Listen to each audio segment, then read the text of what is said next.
Di chapter 7 dijelaskan bagaimana financial itu adalah merupakan salah satu mekanisme kontrol yang baik, ya, dipakai secara meluas. Kenapa?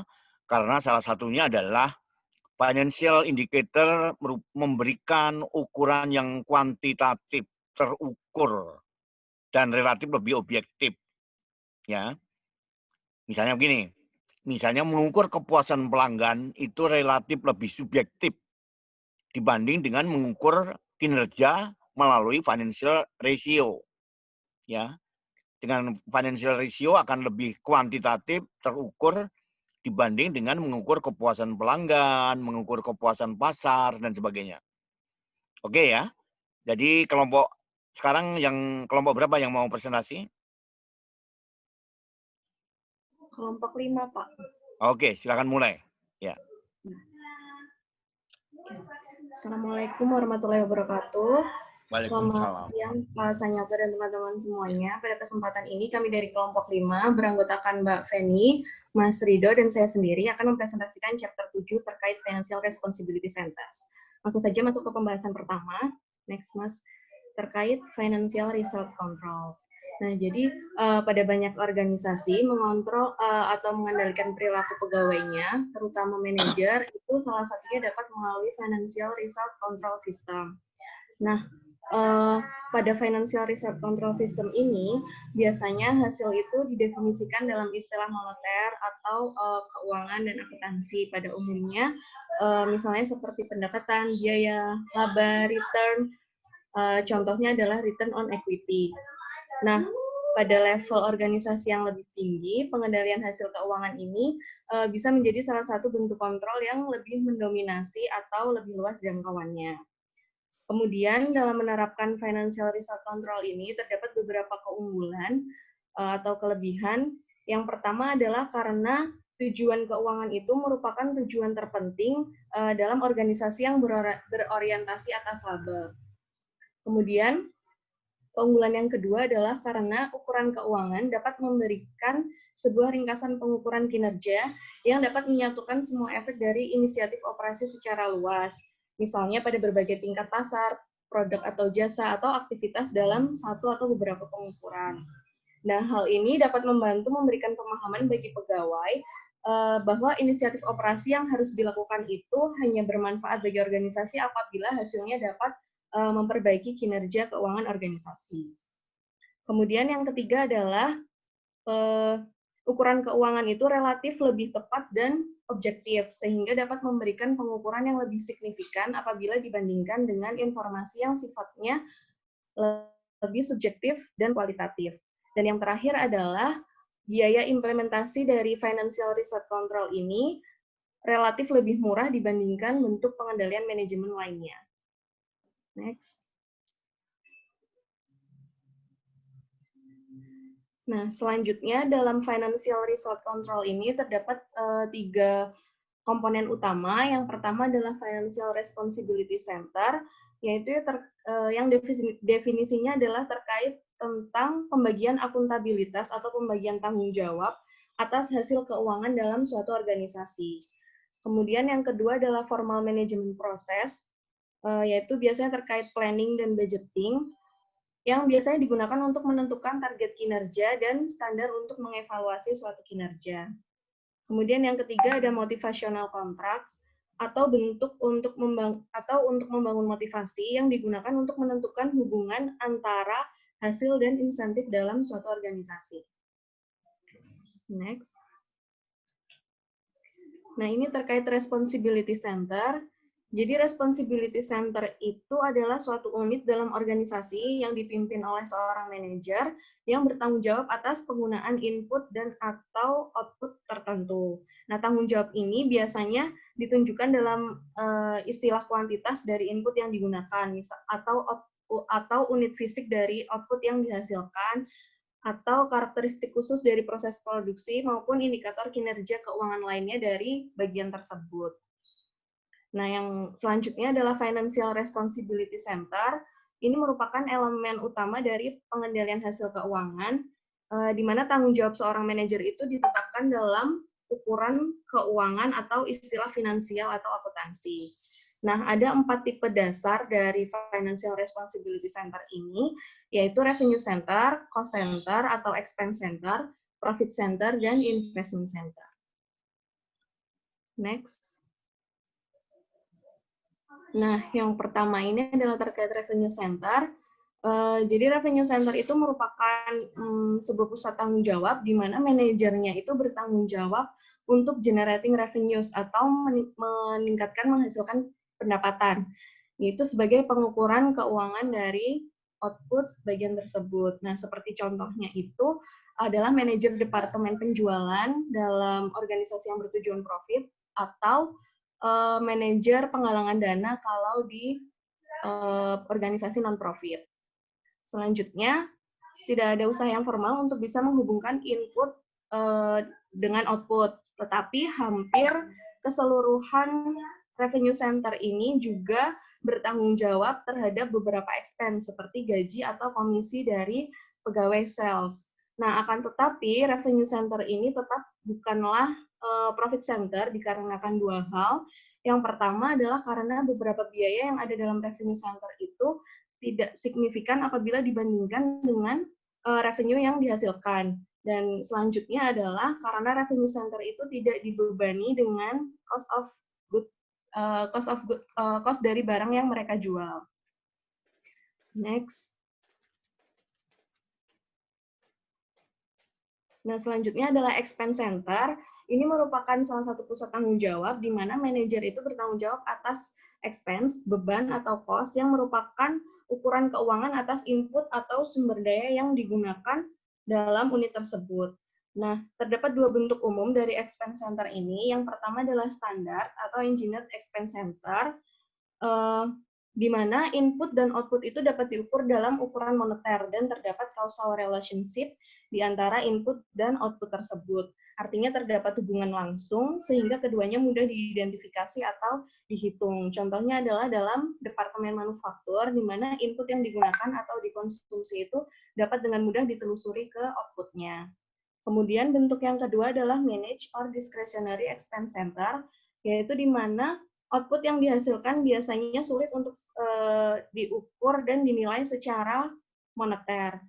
Jadi hubungan antara input atau output itu sulit untuk diketahui. Contohnya adalah di Departemen Research and Development atau Departemen Sumber Daya Manusia. Selanjutnya adalah terkait kontrol yang ada dalam expense centers. Kalau dalam Engineered Expense Centers atau EEC, pengendalian yang dapat dilakukan adalah dengan standar biaya, yaitu membandingkan standard cost dengan actual cost-nya. Dengan menganalisis cost dari input yang seharusnya digunakan dalam suatu produksi output dibandingkan dengan cost yang sesungguhnya terjadi dalam produksi output tersebut. Kemudian terdapat juga additional controls, yaitu dengan mengontrol volume yang diproduksi atau kualitas dari output yang diproduksi. Nah, selanjutnya dalam discretionary expense center, kontrol yang dapat dilakukan adalah dengan memastikan bahwa manajer dari center tersebut itu mematuhi atau menggunakan cost sesuai dengan budget yang telah dianggarkan, tetapi tetap dapat menyelesaikan tugas di departemennya dengan baik. Nah, kontrol dalam discretionary expense center ini juga bersifat lebih subjektif atau non-financial control, seperti contohnya adalah terkait kualitas jasa yang diberikan. Kemudian dapat juga menggunakan personal control. Next. Nah, selanjutnya dijelaskan oleh Mas Rido. Terima kasih Mbak Risa. Izin melanjutkan, saya ingin melanjutkan profit center atau pusat laba.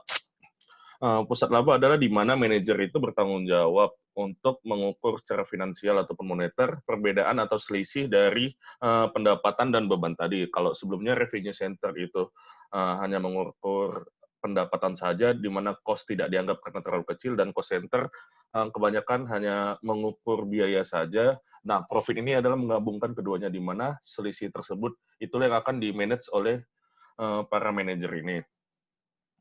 Sebagai pengukuran kinerja, laba juga dinilai sebagai pengukuran yang komprehensif, di mana laba mencerminkan banyak aspek dari keseluruhan kinerja perusahaan.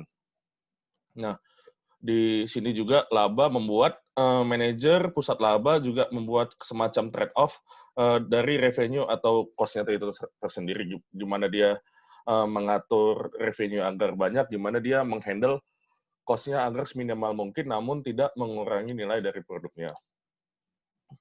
Pengaruh manajer di pendapatan dan biaya bagaimana? Itu tergantung dengan fokus entitasnya. Fokus yang pertama adalah ketika entitas atau perusahaan tersebut fokus kepada penjualan.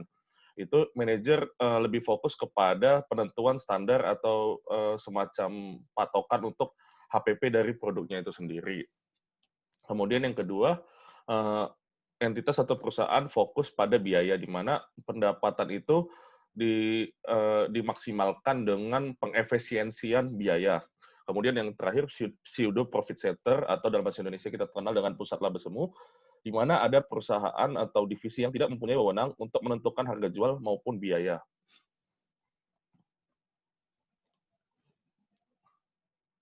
Selanjutnya, ada 4 tipe bagaimana cara mengukur profit di pusat laba.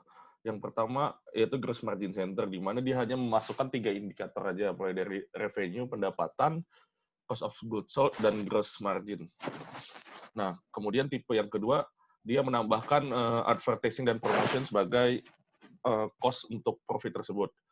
Kemudian yang tipe ketiga yaitu before tax profit center, dia menambahkan R&D, research and development, dan laba sebelum pajak. Dan tipe yang terakhir adalah tipe yang lengkap, di mana dia menambahkan selain revenue, COGS, gross margin, periklanan promosi, research and development, profit before tax, income tax, dia juga menambahkan laba setelah pajak, profit after tax. Investment center. Nah, investment center ini sekilas mirip dengan pusat laba. Bedanya di mana? Bedanya di investment center, si manajer tidak hanya bertanggung jawab dengan labanya saja, melainkan bertanggung jawab dengan langkah-langkah investasi yang diambil oleh perusahaan. Nah, tujuannya itu jelas, banyak indikator-indikator untuk mengukur investment center. Kalau tadi kalau profit center diukur dengan laba atau gross margin, kalau di investment center diukur dengan rasio-rasio keuangan seperti return on asset, return on investment, return on equity, dan lain-lain sebagainya. Intinya perbedaannya itu, kalau tadi profit center itu hanya di laba, nah di sini di manajer itu ditambahkan tugas dengan dia juga harus mengambil langkah-langkah investasi perusahaannya.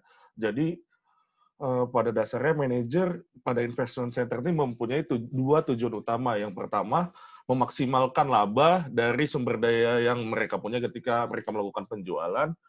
Yang kedua, menambah sumber daya ketika mereka melakukan investasi yang diharapkan dapat memberikan return yang signifikan.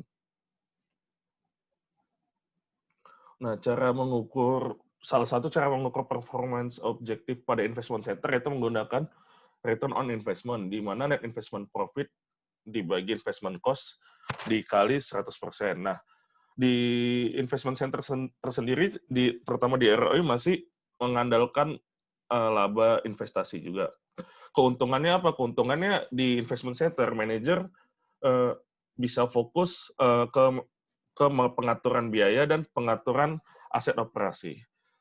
Namun ketika manajer memakai ini sebagai indikator kinerja mereka, manajer itu takut untuk melakukan investasi lebih banyak. Kenapa? Karena mereka hanya fokus kepada jangka pendek. Jadi pandangan manajernya itu tidak jangka panjang. Jadi mereka cenderung takut melakukan investasi. Kenapa? Karena nanti ditakutkan ketika mereka melakukan terlalu banyak investasi, ROI perusahaan tersebut rendah, sehingga dipandang kinerja perusahaannya itu tidak maksimal.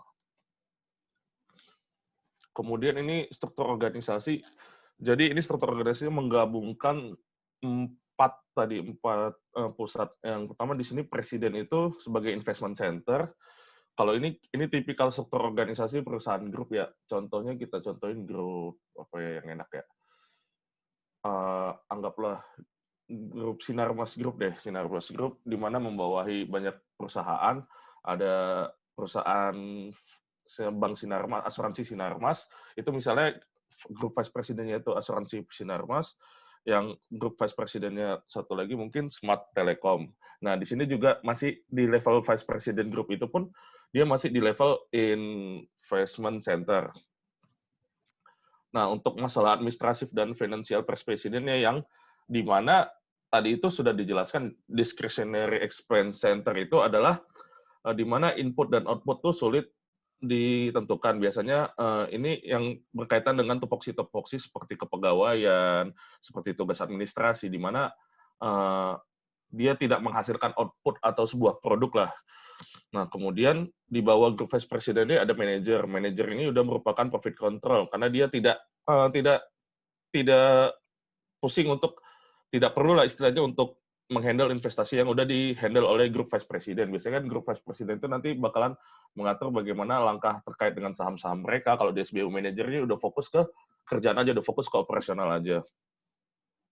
Nah, di sini juga divisional staff function juga sebagai DEC, discretionary expense center, di mana itu tadi tidak input dan outputnya tidak dapat diukur dengan jelas karena sifatnya subjektif ya, biasanya yang kepegawaian. Nah, yang contoh EEC atau engineer expense center itu apa? Procurement atau manufacturing. Pengadaan kan jelas. Istilahnya kita mengeluarkan cost yang kita adain itu apa? Misalnya pengadaan mesin, pengadaan alat-alat berat gitu. Begitu juga manufacturing atau pabrik. Nah, produknya kan jelas. Itu bedanya EEC sama DEC. Nah, sales di divisi sales atau divisi penjualan tadi udah jelaskan Mbak Risa juga berperan sebagai revenue center yang fokus mencari pendapatan. Next, transfer pricing atau transfer laba. Jadi terkait dengan transfer pricing ini kan, jadi ada tadi misalnya di struktur organisasi grup tersebut ini istilahnya melakukan transfer laba, transfer biaya. Misalnya si A dan perusahaan A dan perusahaan B adalah dalam satu grup perusahaan yang sama. Misalnya butuh terkait dengan bahan bakunya yang bisa diambil di perusahaan internal di B. Begitu pula sebaliknya, B juga ingin melakukan penjualan. Ketika penjualannya lesu, B ingin melakukan penjualan yang hanya bisa dilakukan ke grup perusahaan A aja. Jadi di situ ada dalam tanda petik pengaturan laba, di mana itu nanti juga berpengaruh kepada pajak. Di sini ada 3 tujuan transfer pricing juga. Yang pertama adalah memberikan sinyal yang baik, sehingga manajer pada pusat laba itu bisa menghasilkan keputusan ekonomi yang baik. Yaitu tadi, jadi misalnya si perusahaan A ternyata emang membutuhkan supply daripada beli di luar, ya mending kita beli sama perusahaan dalam satu grup aja di perusahaan B. Begitu dia tadi perusahaan B, ketika manajernya, wah kita dalam keadaan yang susah nih, sulit nih pasar, ya udah kita jual aja ke perusahaan rekanan, perusahaan afiliasi atau perusahaan A, sehingga nanti di laporan keuangannya kinerja perusahaan tetap bernilai baik. Kemudian yang kedua, tujuannya yaitu transfer pricing tujuannya adalah mengevaluasi kinerja pusat laba tadi. Kenapa? Karena transfer pricing kan sangat berpengaruh pada kinerja laba perusahaan dan itu langsung berpengaruh karena kan otomatis labanya itu tergantung si perusahaan itu mau memperbesar laba atau mau memperkecil laba, itu nanti tergantung ke tujuan yang ketiga, itu biasanya terkait dengan tujuan perpajakan. Biasanya perusahaan cenderung memperkecil laba itu untuk menghindari pajak yang besar. Dan kebalikannya, ketika perusahaan itu menaikkan laba, itu perusahaan yang cenderung ingin membutuhkan modal atau ingin investor berinvestasi kepada perusahaan. Selanjutnya dijelaskan oleh Kak Freddy. Oke. Jadi, kalau transfer pricing itu kan melibatkan 2 manajer ya. Tadi disebutkan ada profit center selling, itu penjual, dan profit center buying atau yang membeli. Untuk menentukan harga transfer pricing-nya itu ada beberapa alternatif yang bisa digunakan. Yang pertama adalah market-based transfer price.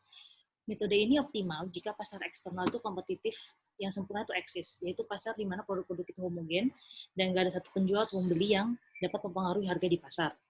Nah, kalau misalnya pusat profit penjual ini nggak dapat laba dan menjual ke pasar eksternal, maka dikatakan lebih baik kalau pusat profit penjual ini tutup aja dan perusahaan membeli dari penjual eksternal. Sebaliknya juga kalau misalnya PC buyer-nya ini tidak mendapatkan profit di pasar, maka lebih baik ini tutup dan perusahaan itu menjual barang mereka ke pihak eksternal. Maka dari itu, manajer dari kedua profit center ini membuat keputusan yang akhirnya memaksimalkan keuntungan dari perusahaan. Akhirnya pun kinerja mereka dapat memberikan informasi yang memadai untuk evaluasi kinerja. Ada 3 jenis harga pasar yang dapat menjadi acuan, yaitu pertama harga untuk pasar internal berupa produk atau jasa lain yang identik atau yang sama, kemudian harga aktual yang dibebankan ke pelanggan eksternal, serta juga harga yang ditawarkan oleh penjual lain atau oleh kompetitor. Selain market base ini, ada juga yang disebut quasi market base transfer price, di mana perusahaan mengizinkan adanya deviasi atau perbedaan dari harga pasar. Dan deviasi ini tuh penyesuaian antara penjualan ke pihak internal maupun eksternal, yaitu terdiri dari pertama, penghematan dari biaya pemasaran, penjualan ataupun penagihan, kemudian perbedaan dari standar kualitas, fitur khusus atau jasa khusus yang diberikan, serta juga harga pasar dari supplier eksternal yang dianggap tidak kompetitif. Selanjutnya,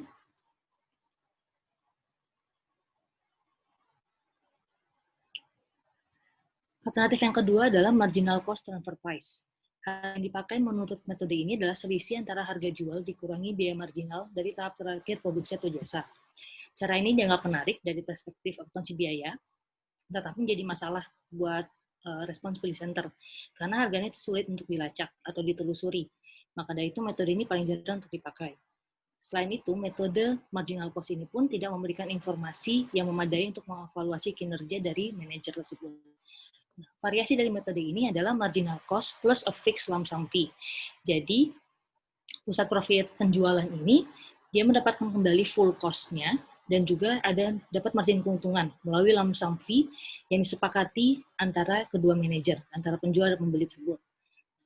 Kesepakatan ini berdasarkan perkiraan kapasitas yang akan dibutuhkan oleh pelanggan internal, dalam ini PC buying-nya ya, dalam periode mendatang. Namun kerugiannya, atau masalah yang muncul dari metode ini adalah kalau estimasi ini nggak sesuai, maka biaya yang dibebankan itu juga tidak sesuai dan akhirnya kapasitas produksi dari PC selling-nya pun tidak maksimal untuk digunakan.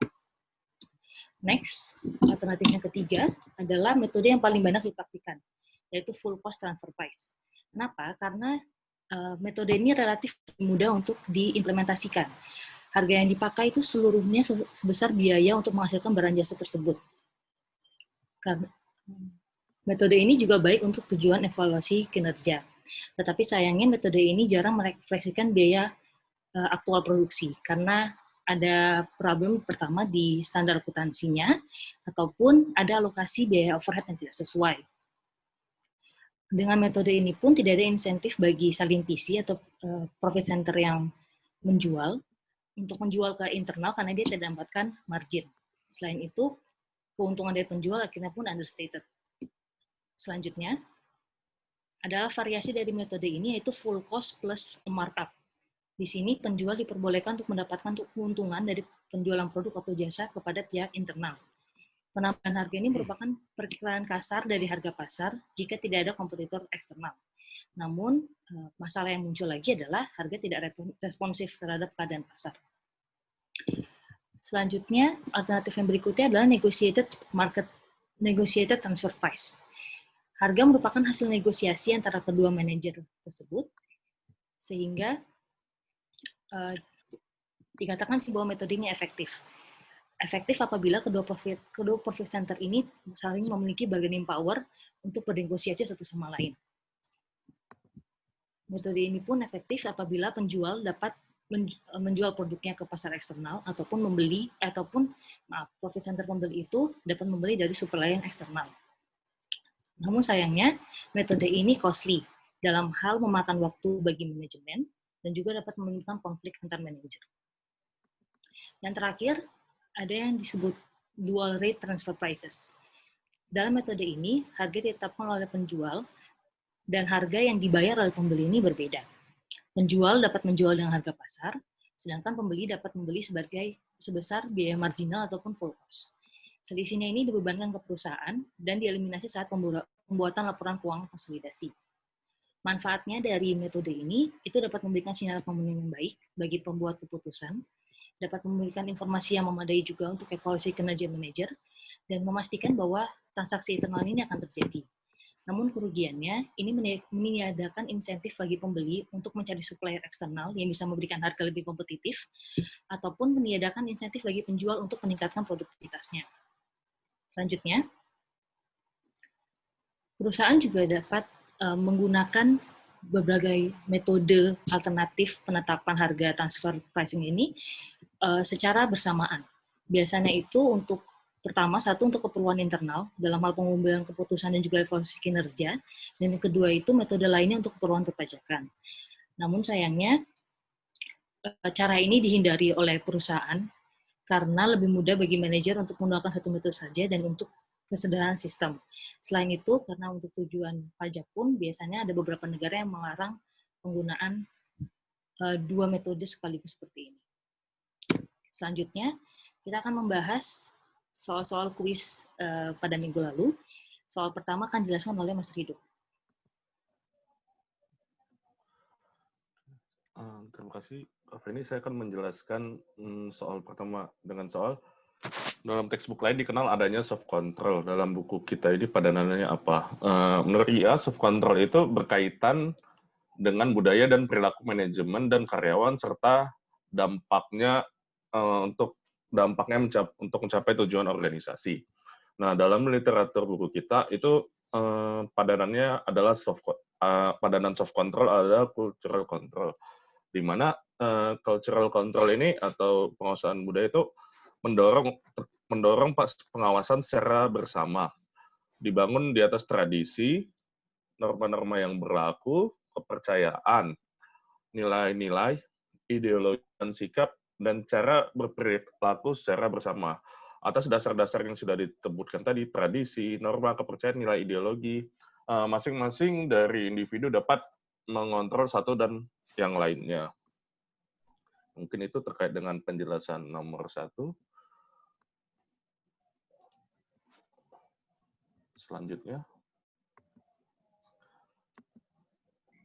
Selanjutnya, pertanyaan nomor 2 adalah jelaskan yang dimaksud tone of the top dan berikan contoh. Jadi tone of the top itu adalah salah satu pendekatan yang dapat digunakan dalam membentuk atau mengendalikan budaya organisasi, yaitu suatu kondisi di mana pernyataan, tindakan, dan perilaku seorang pemimpin itu harus konsisten dengan tipe dan nilai budaya yang ingin dibentuk atau diciptakan dalam suatu organisasi. Jadi pada intinya pemimpin itu harus bisa menjadi role model dengan memberikan contoh perilaku real yang bisa dilihat atau dicontoh oleh para pegawainya. Apabila pemimpin ini dapat memberi contoh yang baik, menjadi teladan sesuai dengan nilai organisasi, maka hal ini juga akan mengalir dan akan dicontoh oleh para pegawainya. Contohnya adalah ketika dalam suatu organisasi yang menjunjung tinggi nilai budaya integritas dan kedisiplinan, maka pimpinan itu juga harus menerapkan hal tersebut baik dalam setiap keputusannya maupun dan yang terpenting di perilaku dan tindakannya. Salah satunya misalnya dengan tidak terlambat datang ke kantor, datang tepat waktu, baik ke kantor maupun dalam acara atau rapat dan lain sebagainya. Mungkin itu dari tone of the top. Selanjutnya dijelaskan oleh Mbak Feni. Selanjutnya kita akan menjelaskan makna tabel titik 1 pada halaman 222. Telah terlihat ya tabelnya. Nah, tabel ini itu menunjukkan jenis pengendalian mana yang efektif untuk mengatasi salah satu dari 3 masalah kontrol, yaitu kurang arahan, masalah motivasi, dan juga batasan personal karyawan. Nah, dalam memilih pengendalian ini, manajemen atau perusahaan ini harus memilih secara bijaksana karena pengendalian yang tidak tepat dapat memberikan biaya lebih bagi perusahaan, sedangkan pengendalian tepat ini memberikan manfaat yang lebih besar daripada biaya yang ada. Kita dapat melihat contoh pertama itu result accountability itu dapat mengatasi masalah kurangnya arahan dan juga masalah motivasi. Dengan memberikan tanggung jawab atas hasil pekerjaan kepada karyawan mengerti apa yang diharapkan dari mereka atau desired result yang diharapkan oleh perusahaan kepada mereka, sehingga akhirnya mendapatkan motivasi karyawan juga untuk mencapai target tersebut. Kemudian yang kedua, pengendalian behavioral constraint ini dapat mengatasi masalah motivasi.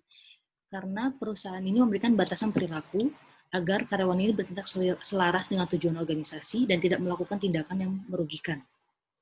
Yang ketiga, pengendalian reaction reviews, di mana pengendalian ini dapat mengatasi ketiga masalah kontrol yang ada. Karena atasan memberikan persetujuan, penolakan, ataupun modifikasi suatu rencana yang diajukan oleh karyawan, sehingga karyawan tidak kekurangan arahan. Karyawan dapat termotivasi untuk bekerja sesuai tujuan organisasi, dan kekurangan karyawan ini dapat dilengkapi dengan supervisi oleh atasan. Kemudian, tipe kontrol yang berikutnya adalah action accountability, yang juga dapat mengatasi ketiga masalah kontrol yang ada. Dengan memberikan tanggung jawab atas tindakan atau keputusan yang karyawan buat kepada karyawan tersebut sendiri, organisasi dapat mengatasi ketiga masalah tersebut. Berikutnya adalah jenis pengendalian redundancy. Pengendalian ini mengatasi batasan personal, karena organisasi menempatkan lebih banyak karyawan atau sumber daya pada satu area di atas level atau tingkat yang dibutuhkan. Kemudian dari pengendalian personal dan budaya, ada tipe pengendalian selection and placement. Pengendalian ini dapat mengatasi juga ketiga masalah kontrol yang ada, karena seleksi karyawan ini membutuhkan biaya yang tinggi, namun keuntungan yang didapatkan dari mempekerjakan talenta terbaik dan juga menghindari salah mempekerjakan orang lebih tinggi dari biayanya. Kemudian pelatihan. Pelatihan ini dapat mengatasi masalah kurang arahan dan juga batasan personal. Pelatihan dapat memberikan informasi kepada karyawan mengenai tindakan atau hasil apa yang diharapkan oleh organisasi dan juga cara untuk mencapai target tersebut. Kemudian ada pengendalian penyediaan sumber daya yang dibutuhkan oleh karyawan. Pengendalian ini mengatasi masalah kurangnya arahan dan juga masalah motivasi. Organisasi telah memastikan untuk menyediakan sumber daya yang dibutuhkan untuk mencapai tujuan organisasi kepada karyawan tersebut. Sehingga akhirnya pengendalian ini dapat mengatasi batasan personal. Maaf, tadi saya salah baca. Kemudian ada pengendalian personal dan budaya dalam bentuk membentuk budaya organisasi yang kuat. Dengan budaya organisasi yang dipahami dan dilaksanakan oleh seluruh bagian organisasi, masalah kurang arahan dan juga batasan personal dapat teratasi. Yang terakhir ialah penghargaan berdasarkan kinerja bersama. Pengendalian ini dapat mengatasi kurangnya arahan dan juga rendahnya motivasi, karena organisasi memberikan penghargaan insentif kepada masing-masing karyawan berdasarkan pencapaian bersama dari karyawan. Demikianlah presentasi dari kelompok kami. Terima kasih atas perhatiannya. Maaf kalau ada salah kata. Saat ini kami membuka sesi tanya jawab. Pada teman-teman dipersilakan. Izin bertanya Mbak Feni. Oke, baik. Pak Sopyan, bagaimana? Terima kasih teman-teman presentator atas penjelasannya. Absennya nomor berapa? Absennya? Absen saya nomor 16, Pak, Muhammad Sopyan. Ya, pertanyaan saya, pada advantage financial research control system tadi ya, pada keuntungan penerapannya, dikatakan bahwa financial measure, penerapan tentang finansial itu menyediakan pengukuran kinerja yang lebih komprehensif. Nah, pertanyaan saya itu, FRCS, financial research control system itu kan, apakah dapat menggambarkan kinerja perusahaan atau organisasi secara utuh gitu? Mengingat sekarang tuh laporan keuangan banyak window dressing gitu ya. Gimana nih pendapat teman-teman presentator, apakah itu masih relevan dan andal gitu? Atau gimana menurut teman-teman presentator? Gitu aja. Terima kasih.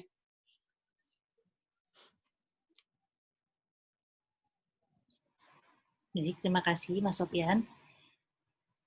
Kita keep dulu ya. Apakah ada pertanyaan lain?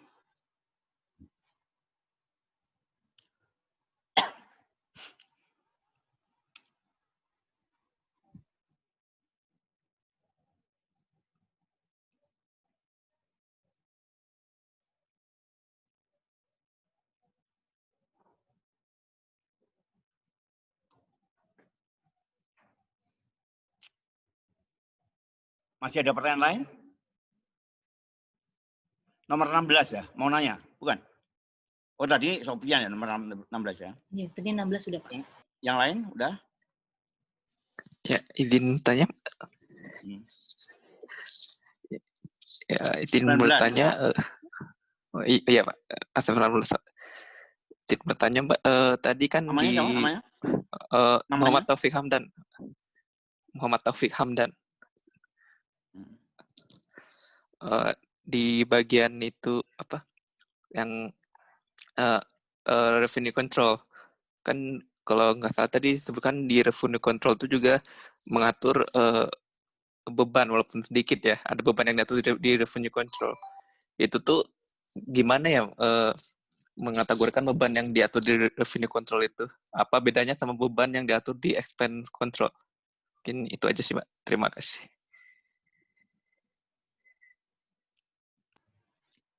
Baik, jadi Mas Taufik mempertanyakan apa bedanya beban yang dikategorikan pada revenue control, bedanya dengan pada expense control gitu ya Mas ya? Iya, iya. Terima kasih.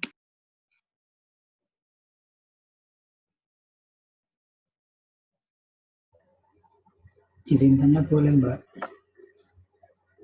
Ya. Izin Pak, absen 12 Pak Faiz Lutfi. Ya. Izin tanya teman-teman, jadi sebenarnya itu transfer pricing itu sebetulnya boleh ya? Mohon penjelasannya. Terus juga apa emang ada sebenarnya transfer pricing yang nggak boleh dan itu tuh sebenarnya kayak gimana yang nggak boleh? Itu aja sih. Terima kasih.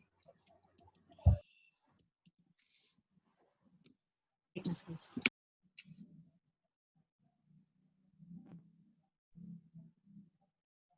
Saudara Faiz ya? Siap Pak. Ya, nomor absen 12 Faiz Lutfi ya. Siap, betul Pak. Ya, Pak.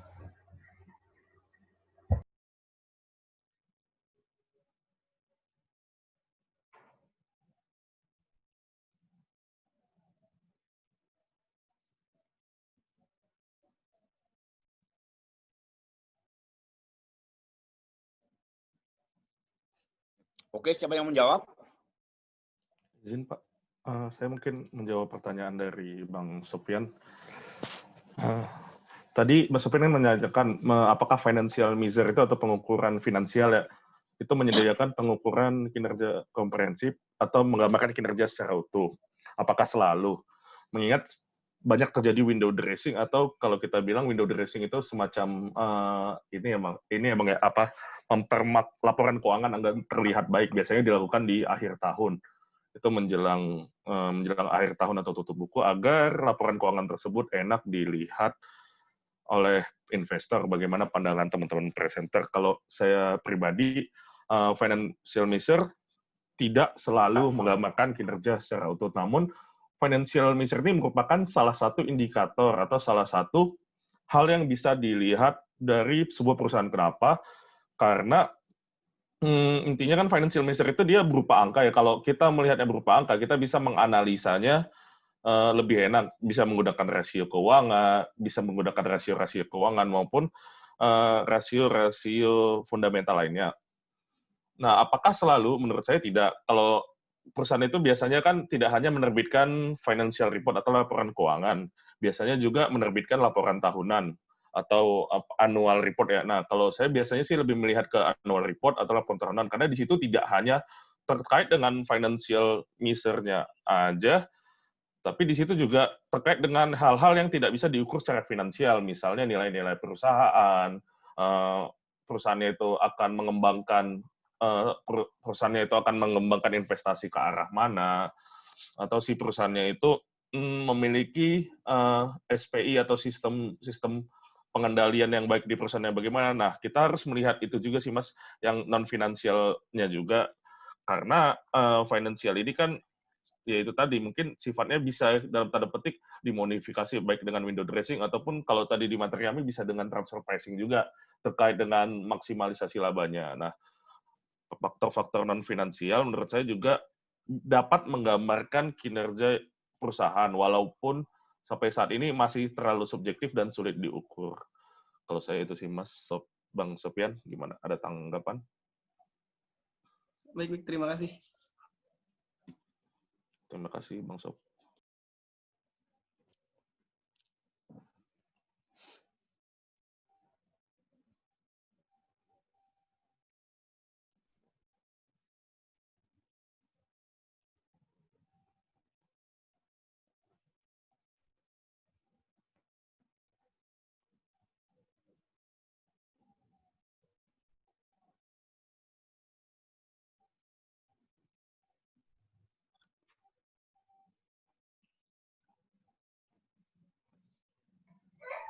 Selanjutnya, saya akan menjawab pertanyaan dari Mas Taufik terkait expense yang ada dalam revenue center dan expense yang ada dalam expense center. Nah, tadi di slide disebutkan ya, apabila beberapa revenue centers itu juga bertanggung jawab terhadap beberapa expense. Nah, expense yang ada dalam revenue centers ini yang berkaitan langsung terhadap peningkatan pendapatan, generating revenue, misalnya seperti gaji atau komisi dari pegawai di bagian sales, seperti itu. Kemudian kalau yang expense yang ada di expense center ini lebih kepada expense yang selain dari sales department, jadi expense secara luasnya, yaitu yang ukuran keuangan atas input atau sumber daya yang digunakan, expense atau cost yang digunakan untuk menghasilkan produk atau jasa dari organisasi tersebut.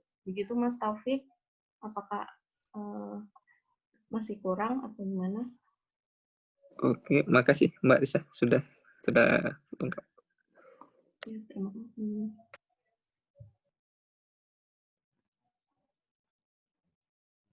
Oke.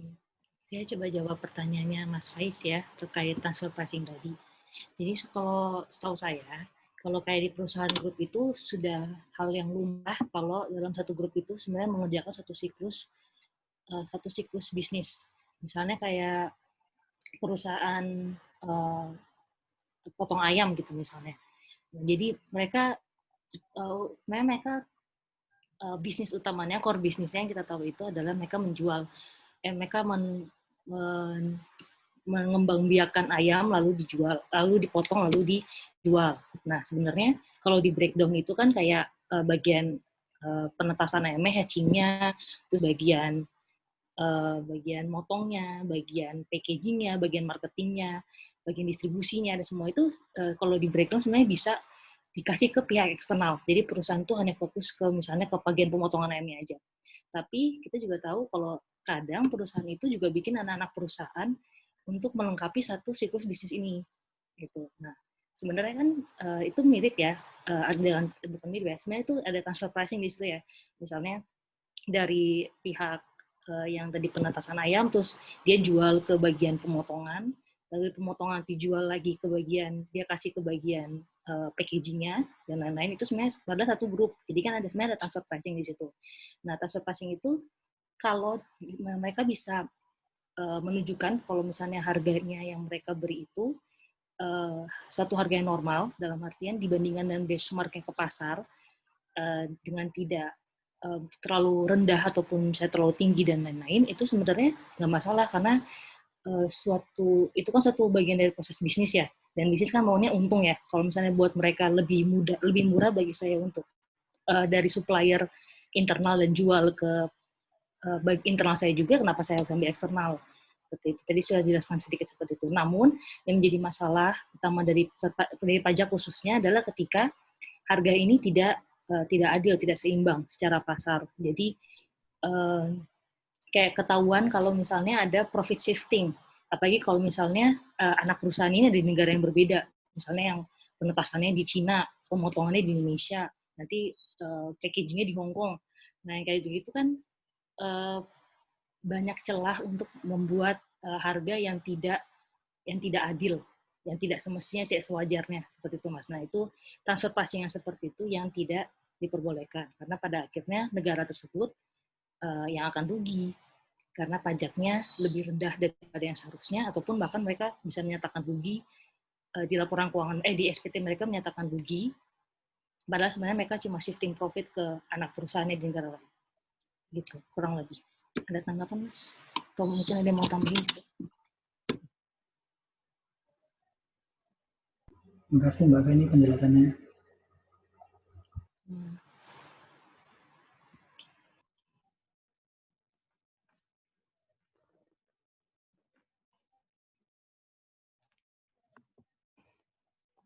Oke, masih ada pertanyaan?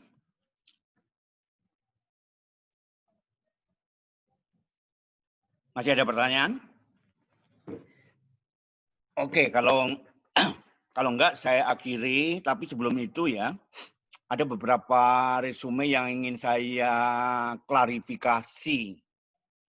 Ya. Pertama mengenai tadi, apakah financial indicator itu merupakan alat untuk menilai kinerja? Satu-satunya tentu bukan, ya, tentu bukan. Nah, tapi jawaban kelompok tadi menurut saya belum begitu tepat ya, karena tadi jawabannya kan lebih melihat laporan tahunan ya, di mana dalam laporan tahunan itu salah satu komponennya adalah financial report ya. Tapi jawabannya bukan itu saya kira ya. Yang lebih tepat lagi mungkin gini, perlu dipahami pihak yang melakukan analisis dan evaluation terhadap performance indicator ini bisa dari eksternal maupun internal. Kalau dari pihak internal ada berbagai cara, bahkan salah satunya adalah dengan balance scorecard ya, dia menilai dengan 4 perspektif. Tetapi apalagi kalau kita bicara perusahaan PT yang sudah go public, yang menilai ini kan juga pihak eksternal. Nah, perlu diketahui pihak eksternal tidak ada data lain selain financial figures, ya kan? Yang dipublikasi itu kan hanya balance sheet, income statement, dan sebagainya. Perusahaan kan tidak mempublikasikan misalnya hasil survei pelanggan, kan enggak. Hasil survei kepuasan pengguna IT di dalam perusahaan kan enggak. Jadi dengan kata lain, pihak eksternal kan tidak ada data lain kecuali financial figures. Ya, jadi itulah sebabnya mengapa financial ratio menjadi salah satu yang utama, bahkan mungkin satu-satunya dalam menilai kinerja perusahaan yang dari pihak eksternal. Ya, jelas ya. Kalau dari pihak eksternal kan nggak mungkin tahu mengenai riset pelanggan, mengenai perspektif kepuasan internal, kan nggak bakal tahu. Itu kan rahasia perusahaan.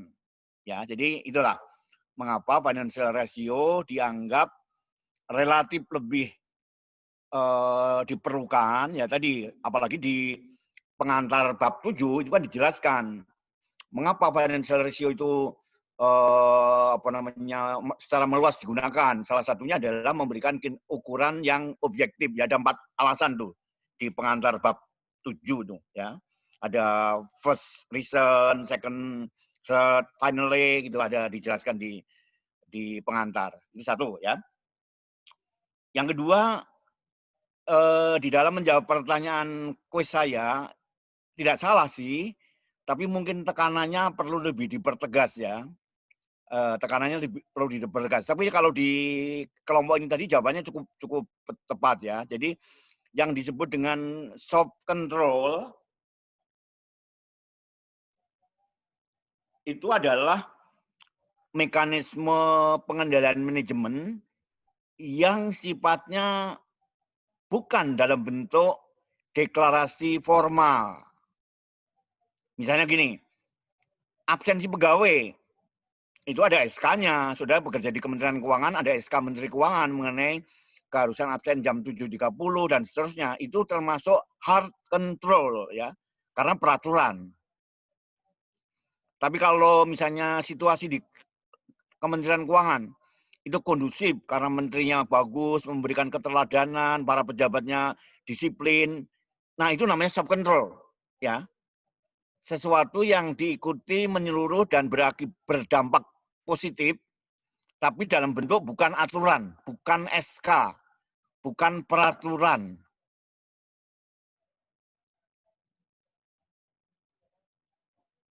Itu ya. Yang kedua, tadi top of the tone itu ya, tone of the top itu ya, itu kembali lagi itu adalah keteladanan pimpinan. Oke, jadi yang terakhir saya mau klarifikasi nih. Kadang-kadang saya masih ragu-ragu apakah sudah paham betul nggak beberapa pemahaman-pemahaman. Yang pertama saya ingin tahu posisi atau kualifikasi atau jenis-jenis kedudukan fungsi personil dalam suatu organisasi itu, ambil di pemerintahan gitu, itu ada berapa jenis? Ya, ada berapa jenis tipe atau jenis personil dalam Kementerian Keuangan. Saya tanya sekarang dimulai dari saudara Tifah. Gimana? Mana Tifah? Ya Pak. Oke. Coba gimana? Tahu nggak pertanyaannya sudah jelas belum? Jenis-jenis apa tadi Pak? Jenis-jenis kedudukan personil di dalam di Kementerian Keuangan gitu aja. Gimana? Kedudukan personil. Ini maksudnya kayak strukturnya kayak gimana? Apa ya, gimana? ada. Ya, gimana? Nah, kalau dalam kementerian, otomatis yang paling atas menteri itu sendiri. Oh, bukan urutan, tapi jenis-jenisnya. Oh, jenis-jenisnya. Ya, misalnya gini. Misalnya salah satu jenisnya adalah pejabat struktural. Itu tipe yang pertama, ya. Direktur, dirjen, kabak, itu jenis pertama. Jenis kedua apa? Seperti ada juga jabatan fungsional seperti itu, Pak. Fungsional, ya. Terus apa lagi? Apa lagi?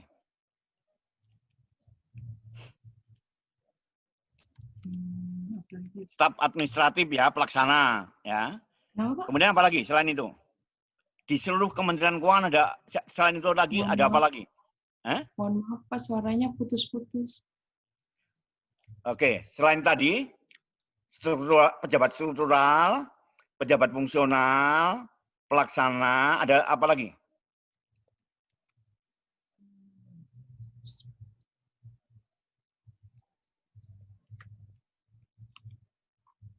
Apa lagi?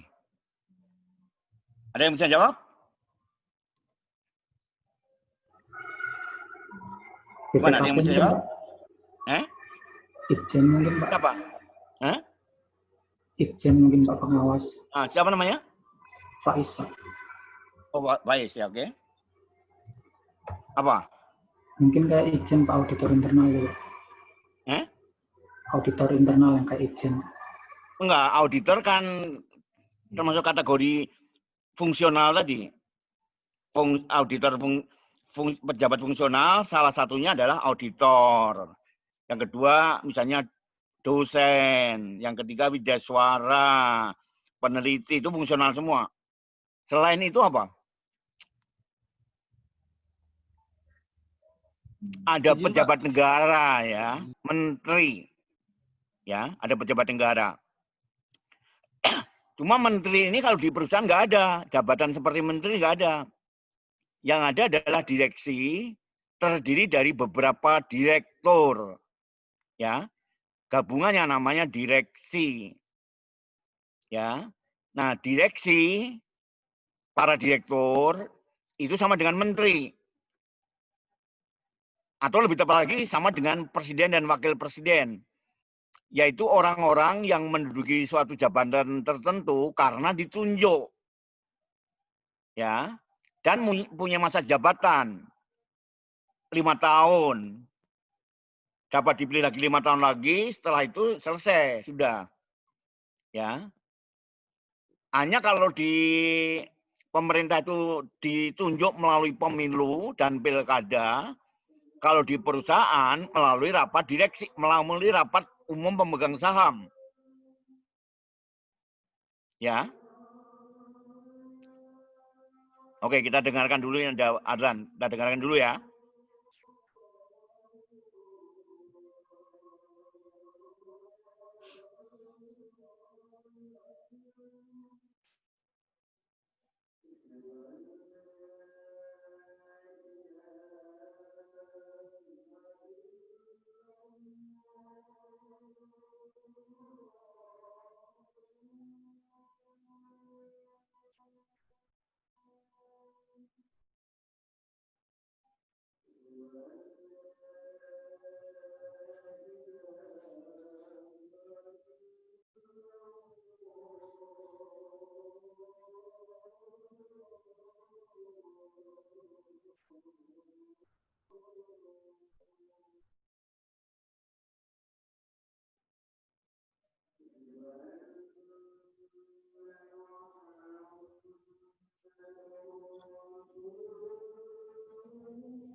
Oke, kita mulai lagi ya.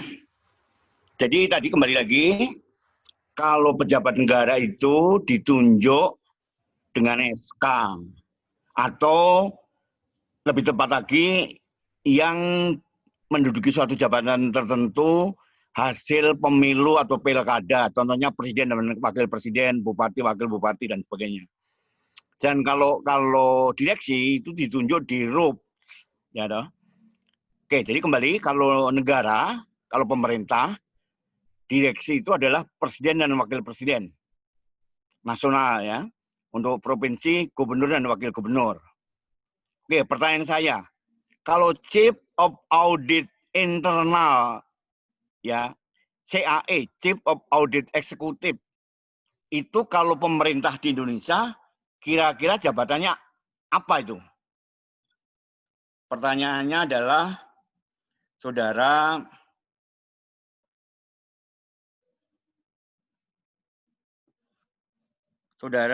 Tifah. Gimana? Baik, Pak.